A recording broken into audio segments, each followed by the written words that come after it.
얼마 전에 그 유튜브에서 유명한 일타 강사인 현우진 쌤의 공부 조언이라는 그 영상을 보게 됐어요. 이 영상을 보게 됐는데 한 수학 문제를 보여주면서 이 문제를 못 푸는 이유가 설마 이 문제가 나오겠어? 라는 생각으로 공부하기 때문에 문제를 못 푼다라는 거예요. 그래서 학생들에게 아무리 이 문제가 중요하다, 이 문제는 무조건 풀어봐야 한다 하는데도 학생들의 마음 가운데 그 문제를 그것까지 굳이 이런 마음이 있다라는 것입니다. 그리고 결국 시험에 그 문제가 나와서 틀리는데, 그러면서 고3들의 착각은 자신들의 아는 것만 공부한다. 그렇기 때문에 그 성적이 더 올라가지 않는다. 발전은 없고 늘 아는 것만 형광색으로 플래너에 색칠만 하고 그러면 되겠냐라는 그런 영상이었는데, 제가 이 영상을 보면서 저의 학창 시절이 생각났어요. 그래서 어려운 것, 모르는 것, 이런 게 나오면은 패스했던 것 같습니다. 이거는 굳이 지금 공부할 게 아니야 하고 넘어갔는데, 그래서 우선 아는 것, 쉬운 것, 그래서 하여튼 이렇게 됐어요.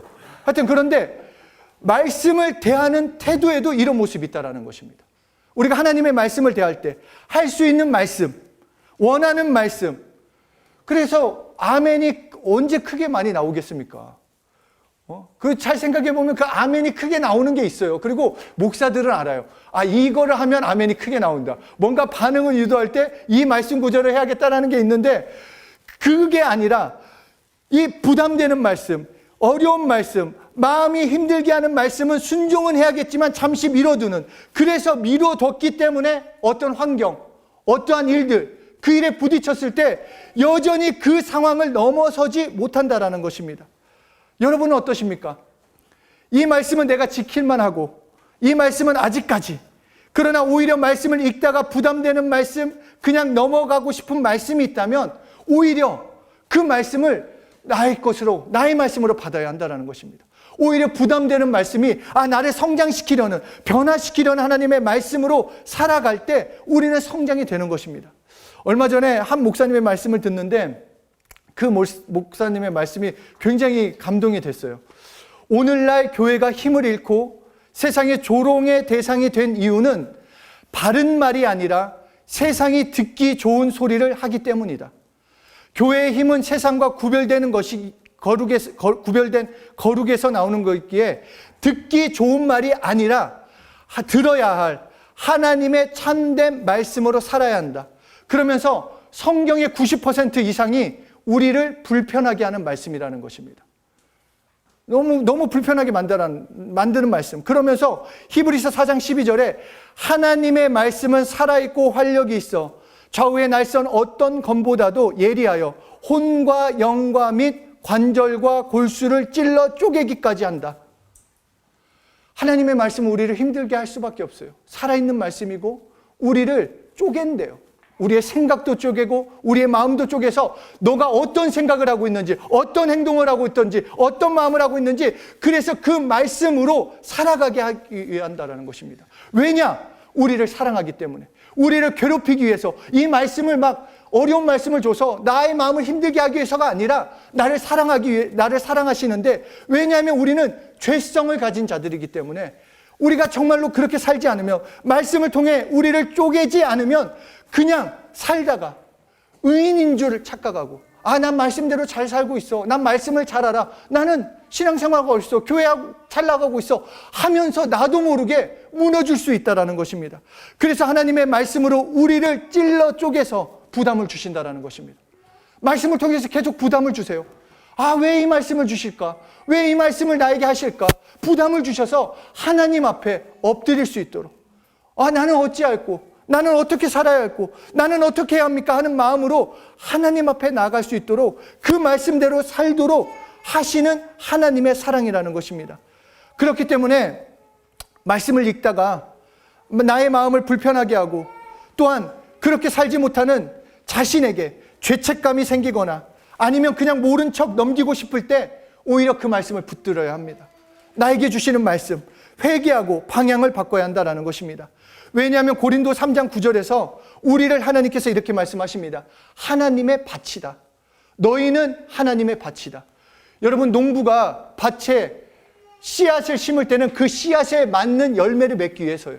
배추를 심었다고 하는 것은 배추를 얻기 위해서요. 마찬가지로 우리를 하나님의 밭이라고 했을 때는 말씀을 심었을 때 그 말씀의 열매가 나타나기 원한다는 것입니다. 그런데 밭인 내가 이 말씀의 씨는 나에게 부담이 돼요. 나 이거는 하기가 어려워요. 나 이거는 말고 축복, 잘 되는 것, 형통한 것, 이것만 심어주세요. 이렇게 할 수 없다라는 것입니다. 하나님의 말씀, 하나님이 원하는, 우리가 원하는 열매가 아닌, 구분해서 맺는 것이 아닌 하나님이 심겨주신 그 말씀의 열매를 맺어야 합니다. 또한 오늘 본문에서 누가복음 6장 43절 44절에서 못된 열매를 맺는 좋은 나무가 없고 또 좋은 열매를 맺는 못된 나무가 없다. 너무 맞는 얘기 아니에요?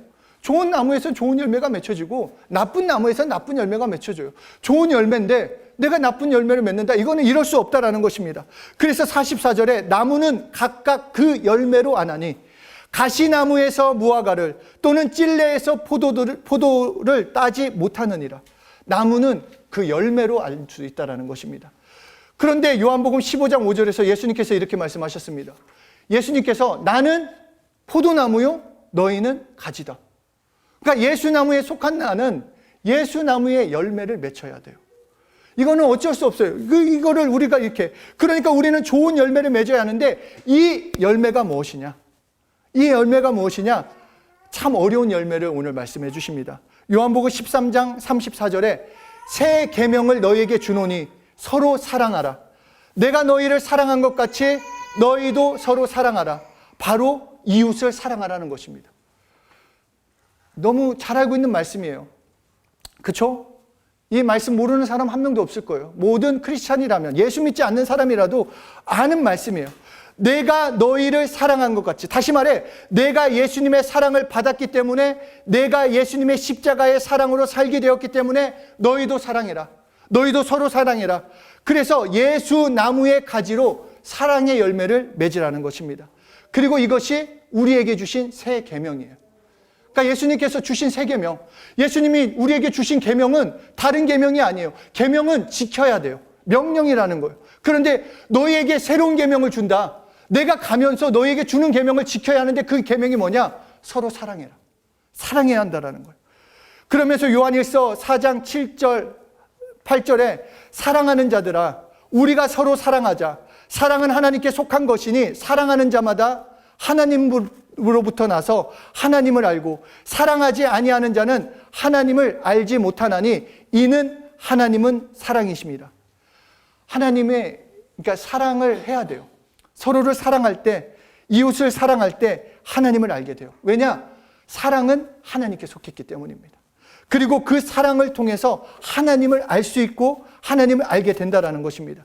그런데 오늘 본문은 나랑 친한 사람, 내가 좋아하는 사람, 내가 원하는 가족, 내가 특별히 생각하는 그 사람만이 아니라 누구까지도 사랑하냐? 원수까지도 사랑하는 거예요. 6장 27절 28절에 그러나 너희 듣는 자에게 내가 이르노니, 이 말씀을 듣는 너희에게 내가 지금 말한다. 너희 원수를 사랑하며 너희를 미워하는 자를 선대하며 너희를 저주하는 자를 위하여 축복하며 너희를 모욕하는 자를 위하여 기도하라. 진짜 부담되지 않아요? 말씀이니까 지금 읽는 거지만 솔직하게 생각해 보자는 거예요. 가족도 사랑하기가 쉽지 않잖아요. 이게 맨날 부딪힐 때. 그렇잖아요. 세결이가 눈을 동그랗게 뜨는 이유가 있어요. 그렇지 않겠어요? 아빠가 목사여도 날마다 좋겠어요? 그렇잖아요. 저도 잔소리해요. 그리고 막 좀 장난을 제가 좀 심하게 치거든요. 그러면 막 상처받고 그럴 때가 있어요. 그러니까 언제 계속 사랑할 수 있냐라는 거예요. 그러니까 좋아 안 할 수 있어요. 그런데 문제는 원수까지도 사랑하라는 거예요. 원수까지도.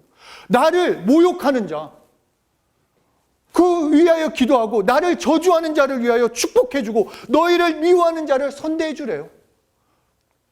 그냥 이웃도 아니라 원수까지 사랑해라. 근데 왜 그렇게 사랑해야 하냐? 36절 말씀처럼 너희 아버지의 자비로우심 같이 자녀인 우리도 자비로워하라. 하나님이 자비로우니까 너희도 자비로워야 한다라고 말씀하시는 거예요. 여전히 죄 가운데 있던 나를 긍휼히 여겨주시고 나도 그 자비, 그 사랑으로 살게 되었기 때문에 그 사랑을 아느냐? 그 사랑으로 구원받았냐? 그러면 너도 이웃을 사랑해라. 원수를 사랑하라는 것입니다. 누가복음 10장을 보면 율법 교사가 예수님께 질문하는 장면이 나와요. 그 질문의 내용이 이럽니다. 내가 무엇을 알아야 영생을 얻으리이까? 그러니까 율법 교사가 몰라서 물은 거 아니에요. 여기 성경에서 율법 교사라는 것은 정말 말씀을 완전히 통달한 사람이에요. 그런데 와가지고 예수님한테 좀 이제 비아냥거리면서 물는 거예요. 예수요, 영생을 얻는 게 무엇입니까? 라고 물어요. 그러자 예수님께서 이렇게 말씀을 하십니다. 그러니까 마가복음에서는 계명 중에 첫째가 무엇이니까 이렇게 예수님께 물어봤는데, 그러자 예수님께서 참 이게 센스가 있어요. 그러니까 여러분들도 이 방법을 잘 하셔야 돼요. 좀 답변이 곤란하다면 다시 질문하는 거예요. 그러니까 예수님께서도 바로 답하지 않으셨어요. 야, 이거야, 이게 답이야, 이게 영생이야 하지 않고 율법학자에게 그 질문의 답을 다시 물어보세요. 율법에는 무엇으로 기억되어 있으며 너는 어떻게 읽고 있느냐? 야, 너는 어떻게 생각해? 영생을 얻는 것을 너는 어떻게 생각하냐? 라고 묻자 율법학자가 그럼 그렇지, 나는 정답을 알고 있어 하면서 누가복음 10장 27절에 대답하여 이르되 내 마음을 다하며 목숨을 다하며 힘을 다하며 뜻을 다하여 주 너희 하나님을 사랑하고 또 내 이웃을 내 자신과 같이 사랑하라. 이렇게 말씀했어요. 그러자 예수님이 말씀하십니다. 맞아. 야, 너 정확하구나. 네 대답이 맞아. 그러니까 너 이렇게 행해라. 너 잘 알고 있잖아. 아는 것으로 끝내지 말고 이렇게 행해라. 그러면 살리라. 라고 말씀한 거예요. 그러니까 율법학자 너 알고 있는데 그것으로 끝내는 게 아니라 그렇게 살라라는 것입니다. 그러면서 연결된 그 사건 하나를 그 비유로 드시는데 어떤 사마리아인의 비유를 드신 것입니다. 그러니까 예루살렘에서 여리고로 내려가다가 강도를 만난 한 사람이 있었어요. 이 강도들이 그 사람의 옷을 다 벗기고 때려 거의 죽은 것을 버리고 갔어요. 사람이 이제 골골골했어요. 막 보면은 거의 움직이지도 않고 죽은 사람처럼 보였어요. 이때 제사장, 레위 사람 그 길로 지나갔는데 그 강도 맞은 사람들을 보고 못 본 채 갑니다. 그냥 피하여 갔어요. 그런데 어떤 사마리아 사람, 유대인들이 생각할 때 사마리아 사람은 개, 돼지예요. 인간도 아닌 그 사람이 그 죽게 된 사람을 불쌍히 여겨 치료도 해주고 주막에 데리고 가서 돌보아주고 그 돌보아 주는 비용도 다 주었다고 이렇게 말하면서 그 율법 교사에게 물어봅니다. 야, 네가 분명히 아까 내 이웃을 내 자신과 같이 사랑하라고 했는데 네 생각에는 이 세 사람 중에 제사장, 레위 사람, 어떤 사마리아 사람 중에 누가 강도 만난 자의 이웃이 되겠느냐? 그러자 10장 37절에 이르되 자비를 베푼 자이니이다. 예수께서 이르시되 가서 너도 이와 같이 하라. 우리에게도 동일하게 말씀하시는 거예요. 너도 이와 같이 하라는 거예요. 그 사마리아인은 어떤 조건 때문에 어떤 다른 이유를 가지고 이웃을 바라보지 않았어요. 이 사람이 나에게 어떤 도움을 주겠지, 이 사람이 나중에 어떤 필요를 채워주겠지, 이 사람이 어떻게 나와 함께 해주겠지, 그것이 아니라 지금 나의 도움이 필요한 사람, 지금 나의 격려가 필요한 사람, 지금 나의 사랑이 필요한 그 사람을 이웃으로 여겼다라는 것입니다. 그렇기 때문에 내가 예수님의 사랑을 조건 없이, 예수님의 피 흘리심을 조건 없이 받은 것처럼 어떤 조건을 가지고 이웃을 대하지 말라라는 것입니다. 어떤 사람을 조건이나 상황으로 판단하지 말고 내 사랑이 필요한 이웃으로 여겨라. 그래서 우리에게도 오늘 동일하게 말씀하신 것처럼 예수님이 나를 사랑하신 것처럼 너도 사랑해라 라고 말씀하고 있습니다. 우리가 삶을 살아가면서 결국 우리의 삶은 이 교회에서 어떻게 사느냐가 중요한 것이 아니라 월요일부터 토요일까지 내 삶에서 어떻게 살고 있느냐가 중요해요.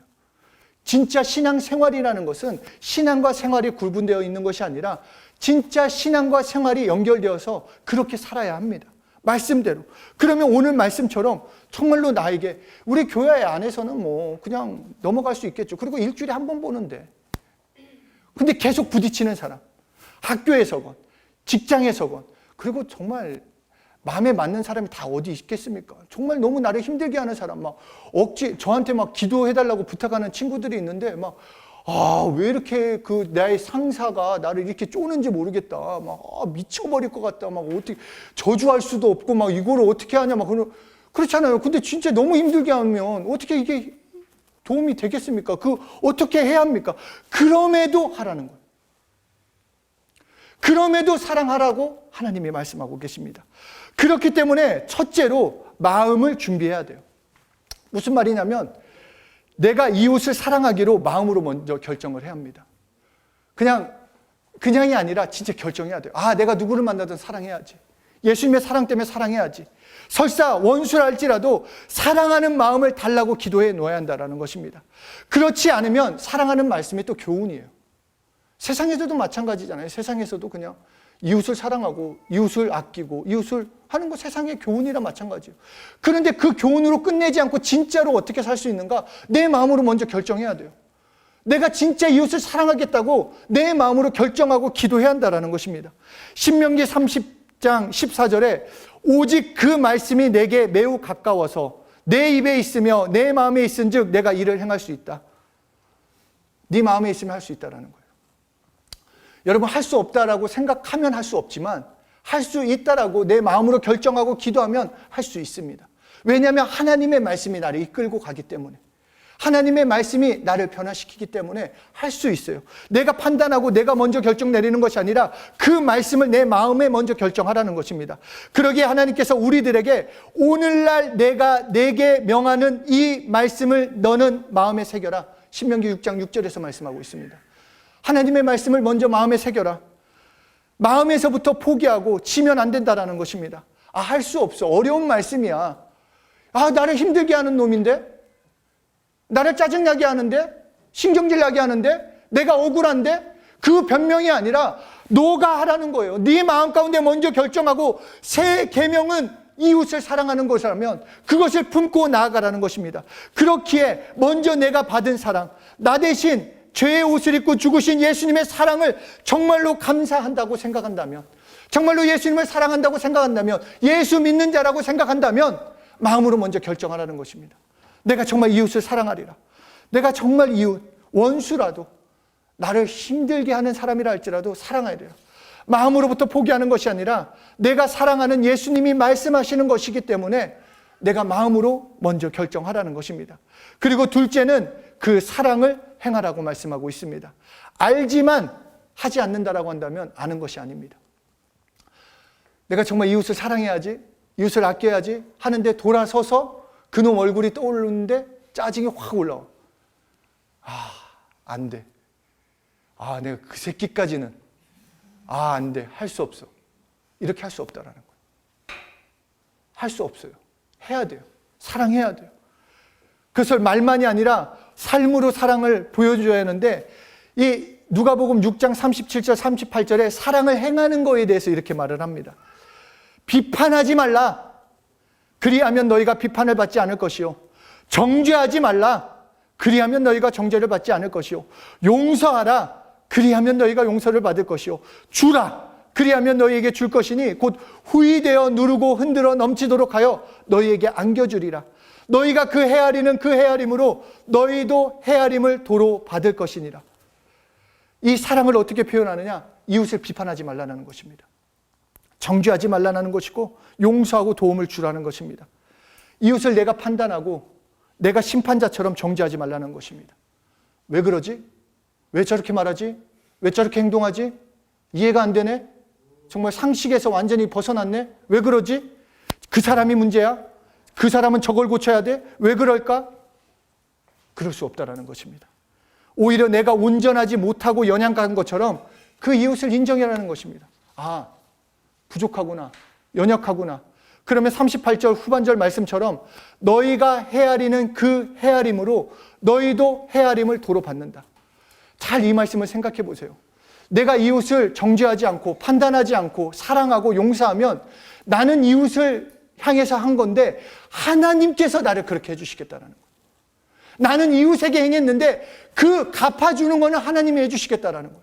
하나님께서 용서해 주시고 하나님께서 나를 그냥 죄 없다 해주시고 하나님께서 나를 사랑하고 하나님께서 채워주시고 하나님께서 도와주신다라고 말씀하시는 것입니다. 그러니까 이웃을 사랑하라. 이것은 우리를 힘들게 하는 말씀이 아니라 결국 나를 사랑하시는 하나님의 말씀이에요.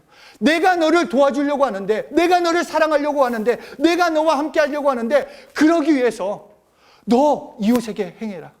그러면 내가 헤아리는, 너가 이웃을 그 헤아리는 헤아림으로 나도 너를 헤아려 주겠다라는 것입니다. 그러니까 이 놀라운 하나님의 방법을 우리는 부담으로 받으시면 안 됩니다. 아, 왜 나에게 오늘 같은 날 그냥 기분 좋게 왔는데 왜 혹을 나에게 붙일까? 왜 이웃을 사랑하라고 할까? 하나님께서 여러분을 더욱 사랑하고 여러분을 채워주고 여러분과 함께하기 위해서 주시는 말씀이라고 붙잡아야 한다는 것입니다.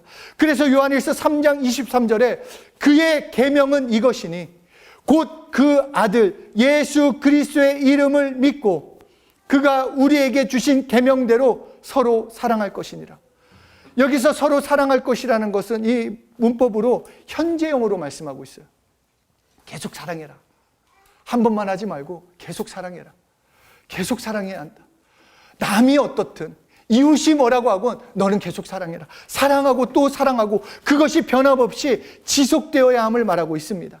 그러니까 이웃사랑은 하나님을 사랑하는 것이요, 내가 하나님께 사랑을 받는 것입니다. 그럼에도 부담이 되는 게 사실이에요. 그럼에도 어떻게 원수까지 사랑할 수 있을까? 정말 그럴 수 있을까? 굳이 내가 용서해야 하는가? 굳이 내가 지금 그 사랑을 사랑해야 하는가? 억울하고 짜증나고 힘이 들 수 있지만 그래도 해보자라는 것입니다.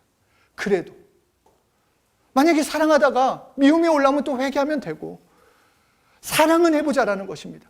한번 내 원수를 사랑해보자라는 것입니다. 나에게 주신 새 계명이니까, 나에게 주신 것이니까 예수님을 사랑하는 그 사랑으로, 내가 받은 사랑으로 용서하고 사랑해보자라는 것입니다. 미워하는 마음, 억울한 마음은 회개하고 마음으로 결단하고 사랑하고 용서해보자라는 것입니다. 그럴 때 그 사랑으로 변화되는 것을 경험하게 되는 것입니다. 예수님은 우리를 기대하세요. 복음의 일, 예수님을 전하는 것, 어떤 다른 사람한테 맡긴 것이 아니라 우리에게 맡기셨어요. 성령을 보내시고 다른 사람이 아닌 예수 믿는 너희에게 이 명령을, 새 계명을 주셨다라는 것입니다. 그리고 이웃 사랑을 통해 예수님의 사랑이 증거되길 원하십니다. 예수님께서 나에게 사랑을 심으셨기 때문에 나도 사랑의 열매를 맺을 수 있습니다.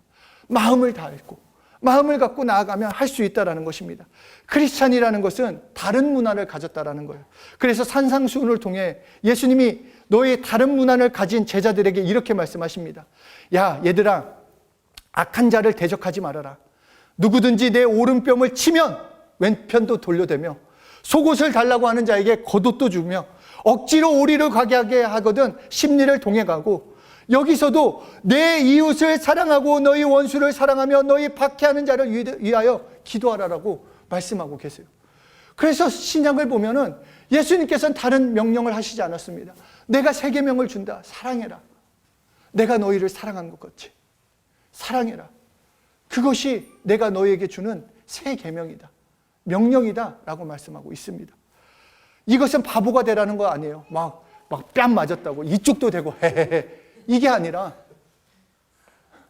진짜 바보가 되라는 게 아니라 다른 문화를 가졌으니까, 예수님의 사랑이 그것으로 드러나니까, 내 일생생활에서 내가 예수께 속했기 때문에 이 세상에 살지만 다름으로, 세상 방법이 아닌 예수 믿는 믿음으로, 이웃을 사랑함으로 예수님을 증거하라는 것입니다. 계속해서 세상은 말해요. 야, 너 그렇게 살면 망해. 너 그렇게 살면 안 돼. 그렇게 살지 마. 굳이 그렇게 해야 돼? 아니요. 예수 믿는 우리는 굳이 그렇게 살아야 합니다. 굳이 이웃을 사랑해야 합니다. 예수님 때문에 이웃을 사랑하고 용서해야 합니다. 남이 어떻든, 그 모습이 어떻든. 그리고 잘 생각하면은 판단하면 안 돼요. 진짜 뭐 각자는 막 나는 굉장히 높은 수준이라고 생각하는데 제 3자가 보면 다 똑같아요. 얘기를 들으면 그 사람도 그렇고 저 사람도, 모든 사람은 다 똑같아요. 부족해요. 연약해요. 용서가 필요하고 회개가 필요하고 사랑이 필요한 사람들이에요. 그러니까 내가 판단하는 것이 아니라 이웃을 사랑하는 겁니다. 그냥 사랑합니다. 축복하고 그 사람을 위해서 사랑을 표현하며 나가야 하는 것입니다. 그럴 때 사랑의 열매가 내 삶 가운데 맺어지고, 비로소 그때 예수나무 안에 있는 가지인 내가 풍성한 열매는 다른 열매가 아니에요. 기도응답 받은 것, 내 삶이 변화된 것, 그것은 간증이죠. 진짜 열매는 바로 새 계명의 열매, 하나님을 사랑하는 열매, 이웃을 사랑하는 열매로 풍성해질 때 그 열매를 통해 하나님의 나라가, 하나님의 복음이 확장되어지고 예수님이 증거가 되는 것입니다. 이웃을 사랑합시다. 마음으로 결정하셔야 합니다. 마음으로 결단하셔야 돼요. 안 돼요. 그 새끼만큼은 안 돼요. 이거는 하나님이 보실 때는 그 새끼가 네가 되면 어떻게 할래? 우리 마음으로 이웃을 사랑합시다. 먼저 결정합시다. 누구를 만나든 나는 사랑하겠습니다. 그렇게 시작할 때 반은 먹고 들어가는 거예요. 아, 내가 이 사람은 좋아하고 저 사람은 좋아하는 게 아니라 사랑한다고. 그리고 정말로 너무 힘들게 한다. 축복하세요. 예수 이름으로 막 의지를 다해서 축복하십시오. 결국은 내 주변 사람들이 나를 도와야 돼요.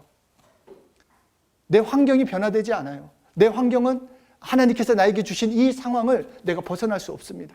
결국은 겪어야 하는데 그 가운데 그 사람들이 오히려 인권이 되면 얼마나 감사하겠습니까? 그러니까 그 이웃을 위해서 사랑하고 축복하고, 그래서 사랑의 열매를 풍성하게 맺으시는 한 분 한 분이 되시길 예수 이름으로 축복합니다.